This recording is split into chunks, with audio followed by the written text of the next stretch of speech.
Good evening, everybody. I'm Watchala. I work at the Mahanakorn University of Technologies, and I'm here today because Dr. Pravini invited me to share something in my life and some experience related to.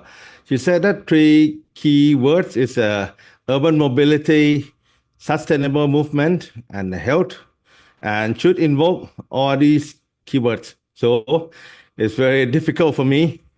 It took me a while to think about the topics that health. Oh God, if I consider my own life, it's definitely not what you call healthy. So I know not much about health. So I decided to focus on something is broader, wider. How to support the development of healthy nation. It's a health also that should relate it to everyone's health. I believe it. Today, I'd like to share my thoughts on how we can fill remaining gaps in how PPP projects are adapted for the infrastructures of the nations, of the countries. I'll talk about the issues that engineers often overlook or think that it's not important, but they really matter. I'm sure of that based on my experience. Okay. Why my slides didn't change? Okay, it's changed already. Let's start with this. What is a PPP? Make it shortly. A PPP is a public private participations in a project. Normally, PPP we apply to the large scale infrastructures or public facilities that require significant investment, and the large operational organizations that have to operate them. When the investment is this large, the government first think about where to get the budget from, and that kind of huge budget have to comparing with the project worth. Is it worth or not for a huge size of investment? Beyond the funding, some projects require the expertise, the know-how, the knowledge, and experience. The point maybe the government they're trying to find some private company that they have a knowledge to help them create some how do we call some establishment for infrastructure projects to let it being how do we call to maintain the service quality over time. That is where PPP can help the government and the public to deliver the service by their own experience and expertise. Suppose that if the government, actually the infrastructure, many infrastructure government, they can handle it themselves.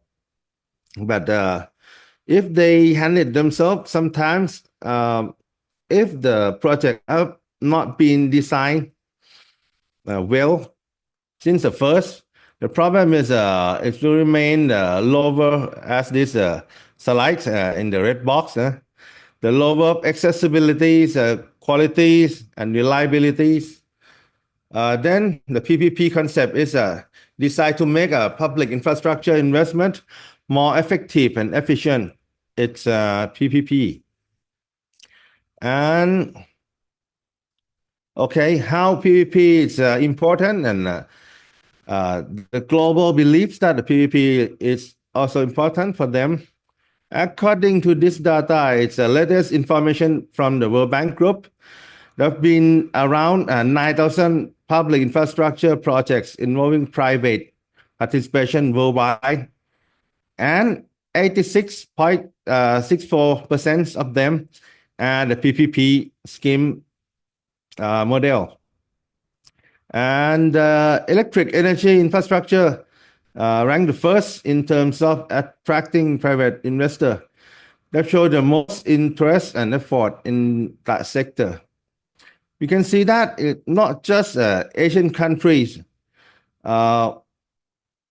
Maybe your countries, my countries, we interesting in PPP, but no, even the developed countries are also included in these numbers, and very interesting that China holds the first rank in terms of engaging private companies to participate in the infrastructure. This clearly shows that how important of the PPP concept has become globally.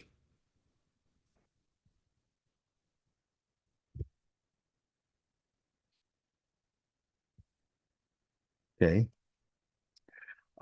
This slide, I'm trying to show the core concept of the benefits, only the benefits for the private sector and the public sector if they maintain the infrastructure themselves. It's a concept that many people in different countries, actually, especially in my countries, they don't fully understand it and don't quite believe in that also. On the left side, you see the benefits of having infrastructure handled by the private sector. On the right is for the public sector. The benefits that the private sector and the public sector is quite different and opposing to the other benefits that they can get to the project. You notice that for the public sector, they are about to, how do we call, to get the equality, the equalities, the service control, market control, and the public welfare. It's a standard of the system.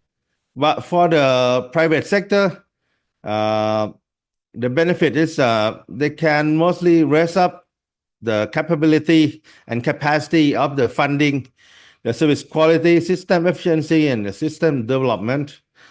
And why? Why is that for? Someone think, how do you say it? In my country, I think the government look at, they mainly focus on the funding only. The funding only that they focus. And sometimes they think that it's because we need PPP because the private sector, they have a knowledge and know-how, the expertise. But actually, it's someone said that why not we just send the government staff for a training? If we send them for a training, is that okay? So we forget about PPP and let the public sector, the government, do it themselves. I said that it's not working like that. I told them that it's not about the personal knowledge and know-how. It's about the personal motivation. Systems are not maintained by a company organization. That is, sometimes we confuse about that. We think the company doing that work, the project, but no. Who doing the work in the project? It's individuals, a person. So it all depends on what drives the individuals to do something. Private sector staff focus on quality because it directly affects the company's profit. And that is in turn affect their own salary, bonus, and job security. For government officer, mostly the motivation often centers around to please the bosses. Why? Because the affect the promotion. So everything depends on who is in charge at that moment. So it seems not effective at all. So in this case, if we take the PPP into the game and let them spend both of their benefits into the projects, it's why PPP can help raising the award system and the service quality of the infrastructure projects. It's an idea of this slide. Okay. Now, let's talk about the gap. What gap that I'm trying to say? The picture is represent the PPP collaborative triangle. It involves three key groups of people who initiate, operate, and affected by the infrastructure project. The first group is the government authority, the duties of government authorities. They initiate the idea of creating the infrastructures, and sometimes they're pushed by the public demand when people request a certain service. The government then needs to study the importance of the project and plan for the next steps. After drafting all the design concept, and they begin the public participation process. If the society agrees with all the concepts, report will be submitted to the cabinet. Cabinet means politicians for approval. After that, the bidding process takes place. The authorities prepare a request for proposal. So far, we call it RFP, and also the concession contract to select a suitable private sector. It's a mechanism of the PPP initiative. The real problem is the gap that I'm trying to say. It means that how and what they communicate to each other groups, and why the communications often breaks down. First, the authorities often treat the public participation process that I just mentioned like they take it for granted. It's just something that they're required to do. They sometimes assume that the public isn't capable of making informed decisions. And in some ways, that might be true, I think. But people, even they don't capable of that, but they have a right to know everything that they want to know. It is the country and the money, after all. And it's the government's duty to answer their questions, every question that they need to know. Based on my experience, public participation process have skipped many information that people need to know. And maybe after that, they can push the project through.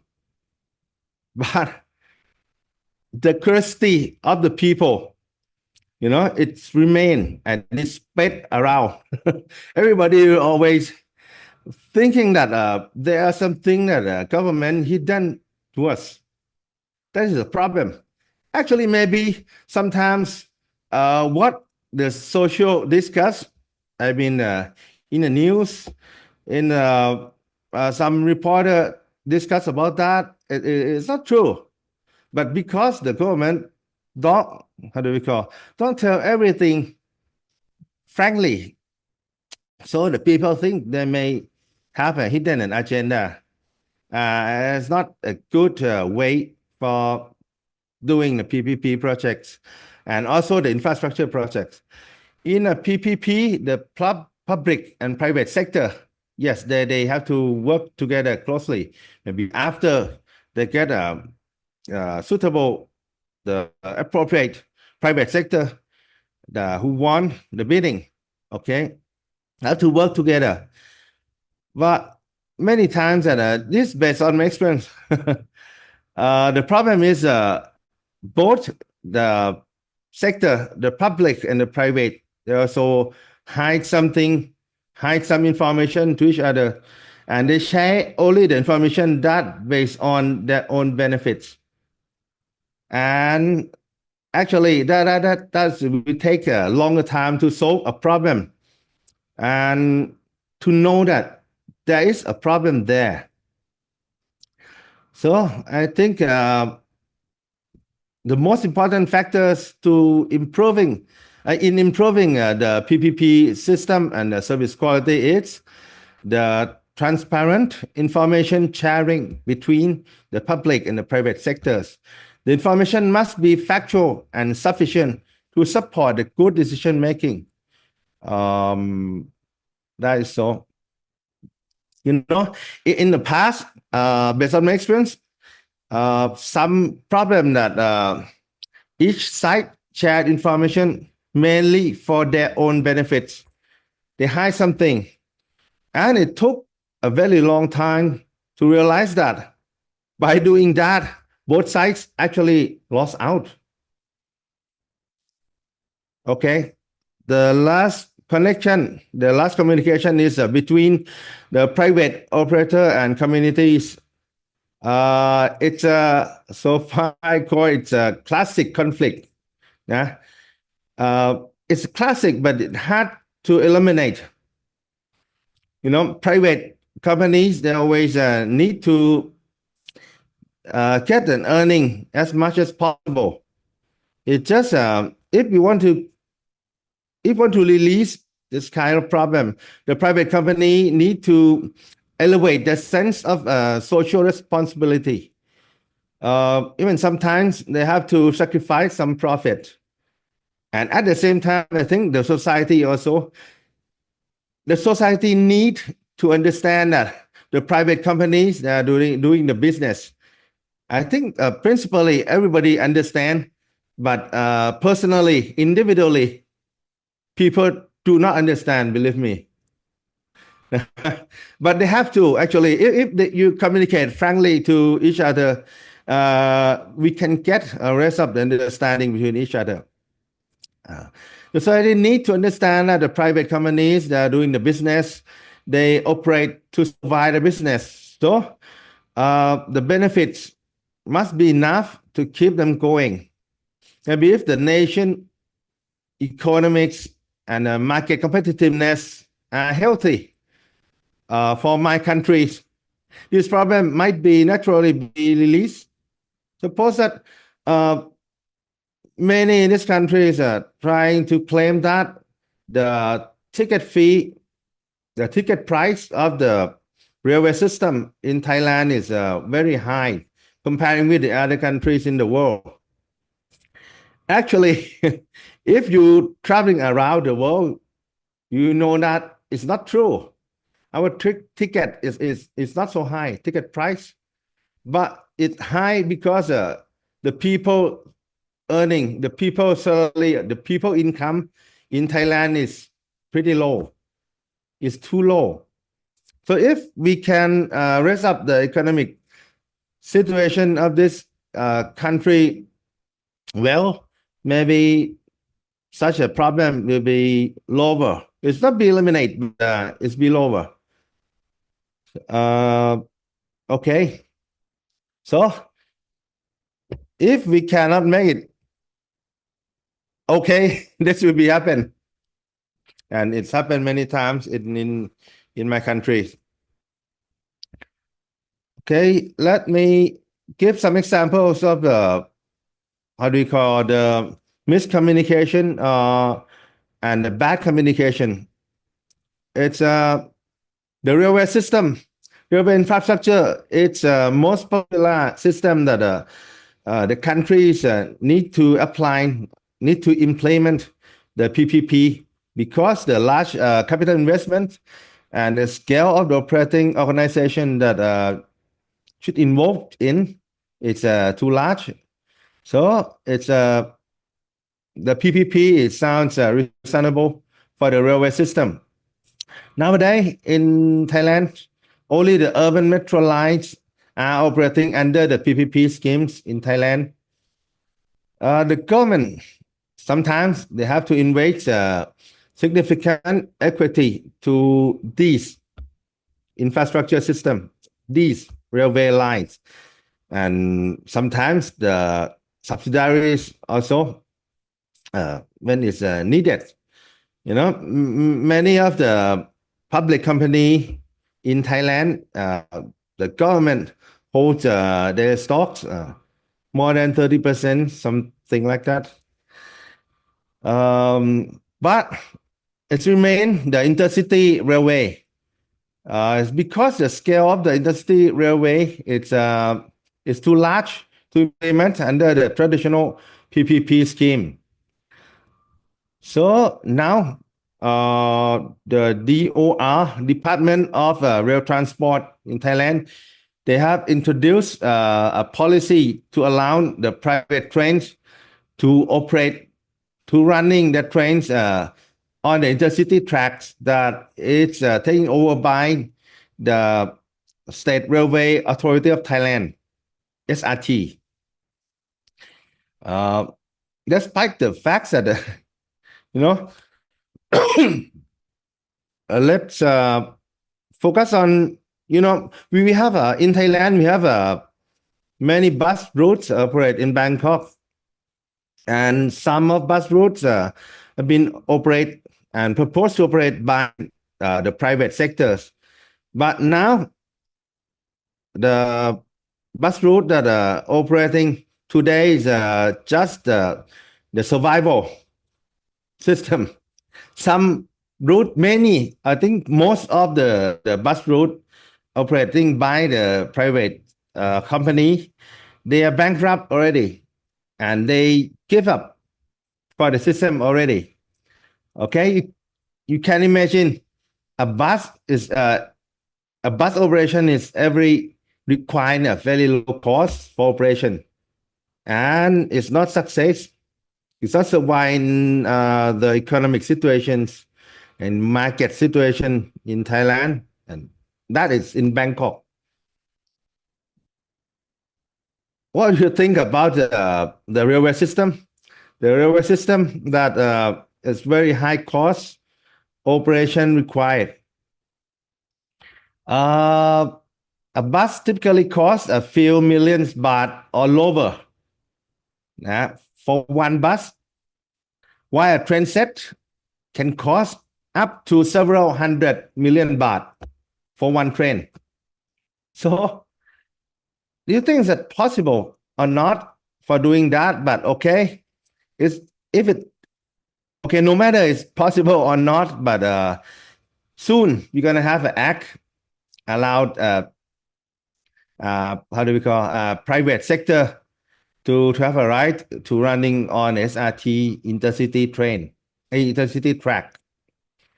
And okay, maybe we no need to be worried too much about this, because it might never be implemented. It's just an act, a law. But why don't we just discuss it in advance and trying to get the real situation from the people who may understand it. Okay, that's about the railway. And it's another example of a miscommunication. PPP scheme in Thailand, actually in all over the world. Normally, they have a gross cost scheme and a net cost scheme. Easily explain, the gross cost is a private sector. They operate based on the fixed fee that they have proposed since the first of the project initiation. They propose the bid by the, we call it availability payment, that government have to pay to the private sector. So they have a fixed amount of money per year. So that they don't want the users for the system for too many, because it's difficult to operate and it will raise up the operation cost. The net cost scheme is the private sector, they get the money by the ticket. They earn the money by getting a ticket from the user, the passengers. So they want the user to be as much as they can handle, to get as much as they can for the profit. So the cost, private sector want to see the lower user. For the net cost, they want to see the higher users predicted. So in the PPP process, we need the market sounding process. The market sounding process, government have to study and present the study result about the demand forecasting. And it's usually biased to what the privates gonna need when the operating system we propose. Understand? It's higher or lower based on the private who want to involve in the PPP want. I'm not so sure is that usually or accidentally or anything. I don't know. It just I speak from my experience, because I used to work in equity investor company myself. Okay, this one This one is the well-known Thailand land bridge project. I will not go too deep into detail because I'm working also on this project too. So I giving this example because I just want to highlight the complexity of this project. And it's interesting. I've never experienced on such a project that it's big and is very complicated. This project involved the construction of involved the construction of two massive ports, and the size is nearly the same size of an island. Built on both sides of the Thailand, and the port will be built on the ocean, not on the land. Along with two separate uh, ports, we're gonna construct a two railway system with four tracks, around 100 kilometers, and also we have a large motorways. So it's a very big project. The idea is to create the land link for the container transport, to allowing cargo ships to load and unload at both ports and transport the goods across the country by land. We can commonly refer to it as a east-west corridor freight transport. One major challenge that we have faced by several few years ago until now, it's there are many infrastructure that have to be created for this project, and they the study that we need to conduct is being carried out by different entity, different consultant company, different government authorities independently, and then they get the findings to combine with each other at the later of the project. After doing it 1 to 2 years, it create complexity for to get along, to get this project through a lot. And I forgot the EIA. EIA also. EIA has been excluded from my discussion, my previous discussion. It's also been separated, the EIA. What do you think will be happen? I'll not go deep into detail. You can read in the newspaper. But okay, currently the efforts to clarify, to resolve the problem issues that we are doing it. Hopefully this will help some difficulty being released. And okay, there's all my examples, and this is I take this guideline. I like this guideline, is my favorite one. The 10 principles for successful public-private partnerships. It's a textbook, one textbook that I use in my class for students to read more about how to make the PPP success by take the principle to practice. Many people often say that the work cannot be done according to the textbook. I said, then you need not to be educated. So company pay you too much, right?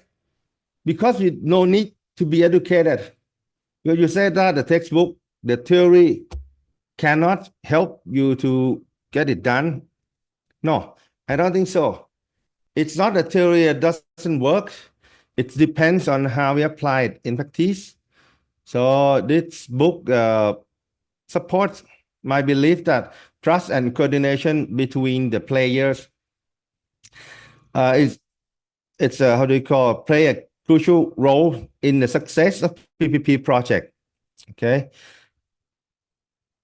My concept is I'm trying to communicate, to present that a strong team built up by effort, communication, and trust. And in order to do that, everybody needs to believe in it first. It sounds easy, but it's incredibly important. Okay, thank you.